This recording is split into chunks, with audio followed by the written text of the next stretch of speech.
বলতে গেলে তো শীত একদম দোরগোড়ায়, আর মাত্র কিছুদিনের অপেক্ষা।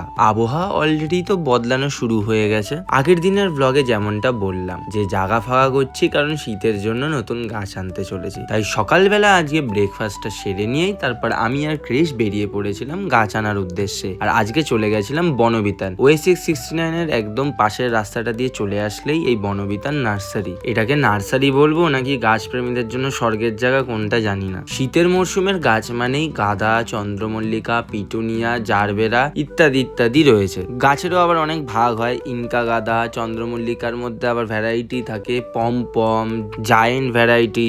এখানেতে তো অনেক অনেক গাছ তোমাদেরকে দেখাচ্ছে, কিন্তু সব গাছের দাম তো আর একটা ভিডিওর মধ্যে বলে ওঠা সম্ভব না। কিন্তু হ্যাঁ, চেষ্টা তো অবশ্যই করব কিছু কিছু জিনিস তোমাদের বলা। আজকের মতো গাছের শপিং কমপ্লিট করে বাড়ি ফিরে এসেছি, আর এবার দেখাই কি কি এনেছি। সবার প্রথম হচ্ছে এই বেগুনের চারা। এই দুটো বেগুনের চারা একটা 20 টাকা করে। তারপর হচ্ছে মরিচের চারা। এই মরিচ গাছের চারাও 20 টাকা করে পার পিস। এর সাথে এনেছিলাম হচ্ছে ইনকা গাঁদার গাছ। এগুলো হচ্ছে পার পিস 20 টাকা করে। তার সাথে কিছু ইনডোর প্ল্যান্টস, এই স্পাইডার প্ল্যান্ট গুলো ছিল হচ্ছে 50 টাকা করে। রাবার প্ল্যান্টটা 150 টাকা। সব শেষে হচ্ছে এই স্নেক প্ল্যান্ট। এটার দামটা বললাম না, এটা তোমরা এই বিলটাই দেখে নিও কত টাকা লেখা রয়েছে। অল টোটাল প্রায় 1500 টাকার আজকে বিল হয়েছে। তো আজকের জন্য এইটুকুই।